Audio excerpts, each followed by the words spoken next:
자, 교재에는 우리 20페이지 가서 토지 용어를 만나러 갑니다. 한 문제를 물어보겠다 했는데 공부하는 토지 용어들은 이렇게 성격으로 규정을 합니다. 사람이 부동산을 대상으로 하는 걸 부동산 활동이라고 그랬죠. 바꿔 이야기하면 토지 이용도 사람이 한다. 토지 이용 활동상 용어라고 합니다. 대다수는 감정평가에 활용하는 토지 용어들을 만나게 돼요. 그러면 이제 여러분이 볼 건 표가 하나 있어요. 표를 보시면 표고 타이틀에 조그만 글씨로 감정평가상 용도별 분류해서 실제 이용 동그라미 치세요. 그러니까 법률상으로 나누는 게 아니고 실제 용도를 기준으로 토지를 구분을 해보는 겁니다. 그럼 박스 안에 보시면 토지를 크게 맨 위에서부터 택지지역이라는 게 있죠. 그렇습니까? 한 칸 내려오면 뭐가 보이고요? 농지지역으로 있고요. 또 한 칸 내려오시면 임지지역. 실제 용도를 기준으로 세 가지로 나눠본 겁니다. 그래서 택지지역, 농지지역, 임지지역 편의상 대분류했다고 합니다. 물론 그 시험에 묻는 표는 아니고 하나씩 구분하러 갑니다. 그럼 이제 택지라는 거 동그라미 딱 치세요. 박스 안에다가. 택지를 이제 정의하러 갑니다. 시험에 물으니까. 자, 택지는 우리가 시험 공부하기 전에 되게 물으면 집 짓는 땅이다. 되게 이렇게 말씀을 하십니다. 이제 잘못됐으니까 잡아드립니다. 택지는 감정평가상 용어예요. 그래서 보고 계신 그대로 주거용지, 상업용지, 공업용지 이 세 가지 용도로 현재 이용 중이거나 건축이 가능한 토지라고 표현합니다. 올해 시험에 나왔어요. 택지는 감정평가상 용어로 읽어보세요. 주, 상, 공으로 이용 중이거나 무엇이다? 건축이 가능한 토지. 대개 가시면서 이제 하나는 건져갈 필요가 있는 거니까 용어를 정확하게 알고 쓰자라고 하는 겁니다. 농지는 농사짓는 땅을 말하는 거니까요. 밭이 있고 논이 있고 과수원이 있겠죠. 밭은 그래서 전지지역이라고 쓴 겁니다. 논은 뭐라고 하면 돼요? 답지지역이다. 과수원은 그냥 과수원지역이라고 합니다. 차후에 이제 이것을 전답과라고 할 겁니다. 뭐 종류가 중요한 건 아니고 전답과는 뭐다? 농지지역이다. 임지지역은 임야를 말하는 거니까 산림입니다. 대표적으로 이제 용재림 지역이라는 게 하나가 보이고 또 하나는 신탄림 지역이라고 있습니다. 이것이 뭐냐고 묻지는 않습니다만 다 용어는 정리가 되어 있어요. 자, 쓸 용자입니다. 가구를 만들 목적으로 건축 자재용으로 사용하기 위해 조성한 산림은 용재림 지역. 땔감을 만들 목적, 숯을 만들 목적으로 조성한 산림은 신탄림 지역이라고 합니다. 자, 그러면 다시 택지 지역은 읽어볼게요. 주상공으로, 농지 지역은 전답과로, 임지 지역은 용재림과 신탄림 한 번 더 구분했잖아요. 자, 그래서 편의상 소분류했다고 합니다. 그럼 이걸 공부하고자 하는 게 아니고 이제 물어볼게요.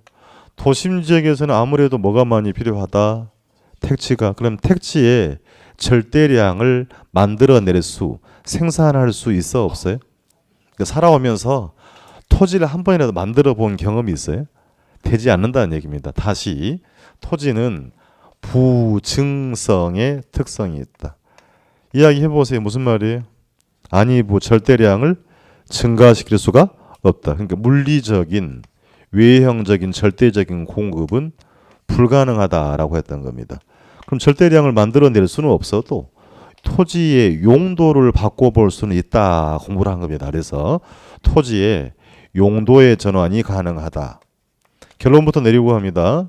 물리적 공급은 안 되어도 토지의 용도적인 공급, 경제적인 공급은 가능하다라고 하는 겁니다. 이제 그걸 공부를 할 거예요. 자, 칠판 볼게요. 그래서 임지지역을 우리가 흔히 농지지역으로 개간한다 이런 표현은 오다 가다 들어봤을 거예요. 그죠? 농지지역은 택지지역으로 택지를 조성한다. 이런 표현은 들어본 적이 있죠? 자, 그럼 표현을 정리해서 임지지역이 농지지역으로 농지지역이 택지지역으로 그 용도가 바뀌고 있는 중입니다. 용도 변경이 진행 중. ING라는 얘기예요. 용도 변경이 진행 중이면 이런 토지를 앞으로 우리는 후보지라고 표현합니다. 자, 그래서 이제 이 용도지역 상호간이란 말을 앞에다 붙여요. 용도지역 읽어주세요. 상호간의 용도가 변경 중이면 뭐라고 한다? 후보지다. 그러니까 우리가 생활 속에서는 신도시 후보지라고 아마 들어봤을 겁니다. 그럼 정의를 해볼까요? 신도시가 들어설 예정된 지역을 뭐라고 한다? 후보지다. 그러니까 이렇게 정의를 하는 거예요. 농지지역이 택지지역으로 용도가 변경 중에 있다면 그 토지를 택지 후보지라고 하는 겁니다. 자, 그러면 용도가 바뀌고 있으니 토지 가격이 어떻게 되겠어요? 상승합니다. 그걸 좀 물어보는 거예요. 그러니까 자, 분필의 용도는 뭐죠?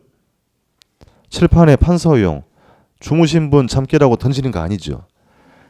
그러니까 일반적으로 용도가 하나예요. 토지는 여러 가지 용도로 이용할 수 있다. 이 의미가 있기 때문에 자꾸 물어보는 겁니다. 그러니까 가치 평가하기 만들어 놓은 것이고 용도가 바뀐 게 아니고 용도가 전환 중에 있는 경우를 뭐라고 한다? 후보지 했습니다. 자, 한 번 더 가요. 이제 이런 경우도 있겠습니다. 그러면 공업지역이 상업지역으로 용도가 변경이 될 수도 있는 거죠. 그렇습니까? 아닌가요? 다시 주거지가 또 뭘로? 상업지로 바뀔 수 있어요. 그럼 따져볼게요. 얘는 택지 지역 내에서 바뀌고 있죠. 그럼 용도적 지역 이렇게 내에서 변경 중에 있으면 이제 후보지라고 하면 안 됩니다. 이런 경우를 이제 이행지라고 표현합니다. 다시 공업지역이 상업지역으로 용도가 바뀌고 있으면 어떻게 읽어요? 택지지역 내에서 바뀌죠. 뭐라고 읽으신다고요? 이행지다. 또 마찬가지입니다. 전이 답지지역으로 용도가 변경되고 있어요. 읽어주세요. 농지지역 내에서 뭐다? 이행지다. 똑같아요. 용재림지역이 신탄림지역으로 바뀌고 있어요.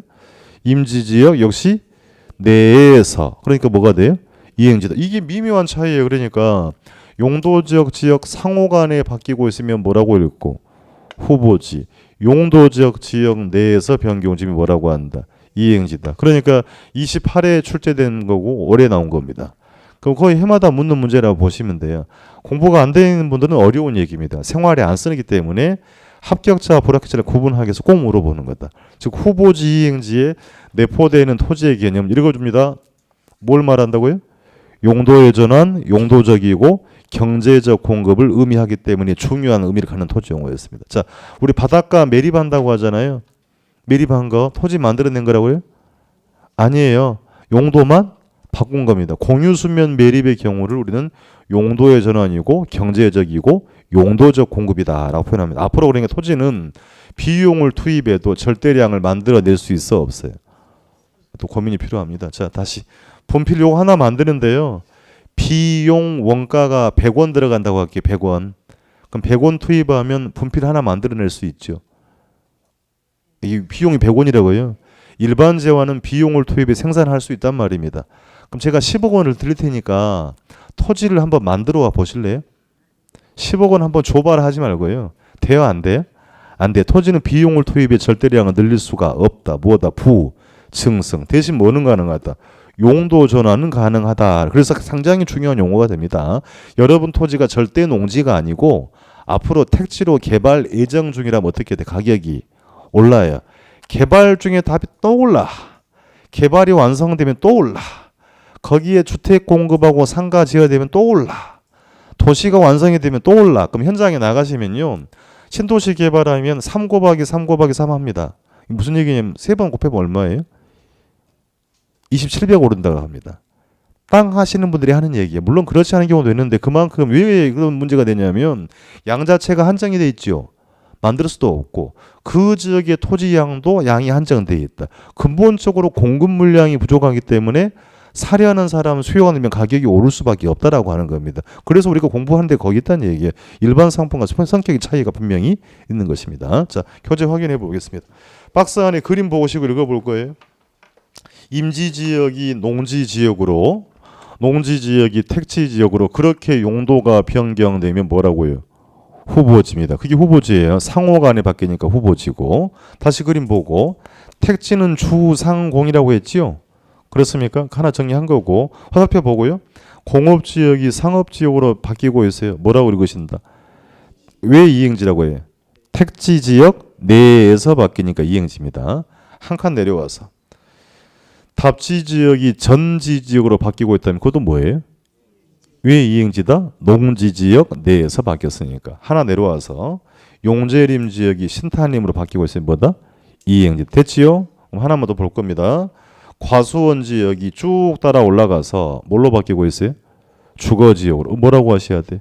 후보지라고 해야 됩니다. 그러니까 용도 지역 상호가 아니면 후보지고 용도적 지역 내에서 바뀌면 이행지 개념이 되겠습니다. 잘 정리할 필요 있어요. 네모 1번. 사이드에 신탄림과 용재림 돼 있지요? 그 보조단 거기는 뭐 시험에 묻는 건 아닙니다만 용어들은 알 필요가 있던 것이고요. 맨 밑에 내려와서 후보지와 이행지 딱 별표했어요. 감정평가에 사용하는 토지 용어로 용도가 바뀐 게 아니고 전환되고 있는 용도가 변경 중인 토지다. 토지의 뭐다? 용도의 전환이다. 써두세요. 경제적 공급입니다. 토지의 경제적 공급이다. 그래서 비중 있게 물어보는 겁니다. 자, 다음 페이지 올라와서 후보지, 택지지역, 농지지역, 임지지역 키워드 잡으세요. 상호간에. 그렇습니까? 즉 용도적 지역 상호간에 다른 지역으로 변경되고 있는 지역의 토지를 우리 뭐라고 한다? 후보지. 이행지라고 쓰면 안 됩니다. 자, 그래서 이제 임지지역이 농지지역으로 변경 중에 있거나 농지지역이 택지지역으로 용도가 변경되고 있는 토지를 뭐라고 한다? 후보지 했습니다. 괄호 2번 이행지, 택지지역, 농지지역, 임지지역 결정적 키워드 내에서 용도적 지역 내 동그라미 치고 그 용도가 변경 중에 있는 토지다. 그래서 택지지역 내의 공업지역이 상업지역으로 바뀌고 있거나 농지지역 내에서 과수원 지역이 전으로 바뀌고 있다면 뭐다? 이행지라고 했던 겁니다. 자, 두 개 중요한 거 정리하셨고요. 네모 2번 내려와서 택지와 부지가 보입니까? 자, 택지는 우리 금방 해버렸습니다. 보고 그대로 읽어요. 감정평가상 용어로 주거, 상업, 공업용으로 이용 중이거나 건축이 가능한 토지를 뭐라고 한다? 택지. 따로 외우려 하지 말고 이제 챙겨가는 거니까 주상공으로 이용하거나 건축이 가능한 토지다. 그러면 이제 거기 책에 써져 있습니다만 또 생활 속에서는 여러분이 대지라는 표현을 또 많이 써요. 물론 한자를 이제 명시를 하기는 합니다만 자, 생활 속에 여러분이 쓰는 대지는 건축법상 용어입니다. 그러니까 월요일날 공법 공부했죠? 공법 내 건축법이 있어요. 건축법상 건축이 가능한 토지를 뭐라고 한다? 대지다. 그러니까 알고 쓰자는 말입니다. 택지와 대지는 동일한 개념이에요? 당연히 달라요, 영역이. 그러니까 같은 거 아닌 거니까 얘는 감정평가상 용어로 주상공으로 이용 중이거나 건축이 가능한 토지. 여러분 쓰는 대지는 똥돼지가 아니고 뭐라고요? 건축법상 건축이 가능하지. 그럼 개론 시험에는 단 한 번도 물은 적은 없습니다. 공법에서 물어보는 거니까. 그러니까 이것저것 다 하려고 하지 마시라. 시험에 물어볼 게 있고 그렇지 않을 거 좀 구분하고 가는 겁니다. 자, 그럼 택지는 정리했고요. 괄호 2번에는 뭐가 나와요? 부지. 자, 부지 한자를 좀 보시면 아닐 부자는 아니죠. 그렇습니까? 오해하면 안 된다. 그럼 부지라는 용어도 여러분이 생활 속에 많이 들어본 용어입니다. 이런 말 썼어요, 여러분이. 공장 부지, 주차장 부지, 상가 부지, 창고 부지 이런 말 사용한 적 있죠. 그럼 부지가 뭐냐고도 물으면 또 정의가 안 돼. 그냥 편하게 땅이에요, 땅. 모든 땅을 우리는 뭐라고 한다? 부지라고 하는 겁니다. 그러면 제가 물어봅니다. 모든 땅에 다 건축이 가능하나요? 안 되죠. 그럼 우리 공부했던 용어로 그 중에 건축이 가능한 토지가 있습니다. 얘 빼버리고 택지 했잖아요. 택지. 주상공으로 이용 중이거나 뭐라고요? 건축이. 그러니까 이 중에 택지는 건축이 가능하단 말입니다. 그럼 이제 물어봅시다. 자, 도로 위에다가 철도 위에다가 하천 위에다가 건축이 가능하겠습니까? 안 됩니다. 그러니까 도로 부지, 이렇게 철도 부지, 하천 부지 등은 건축이 불가능하다는 얘기입니다. 이걸 전부 다 포괄하는 걸 우리 뭐라고 한다? 부지라 한다는 얘기입니다. 다시 부지는 건축이 불가능한 이런 얘기가 아니고 땅을 말하는 건데 그 중에 건축이 가능한 게 뭐고? 택지, 도로, 하천, 철도, 부지는 건축할 수 없죠. 이걸 전부 다 포괄한다고 했으니까 그럼 시험장에 부지란 이렇게 물어보면 주상공용도, 도로용으로, 철도용으로, 하천용으로 제공되는 바닥 토지입니다. 그럼 시험장에 이렇게 물어보는 거예요. 부지란 일정한 용도로 제공되고 있는 바닥 토지다. 이렇게 이제 정리가 되는 겁니다. 그래서 개념 정리가 그만큼 중요하다라고 하는 거예요. 그러니까 그래서 이렇게 외우될 문제가 아니고 내가 정의가 돼야 되는 거니까 옆에 짝꿍이 부지가 뭐냐라고 물어보면 뭐라고 답을 해주신다?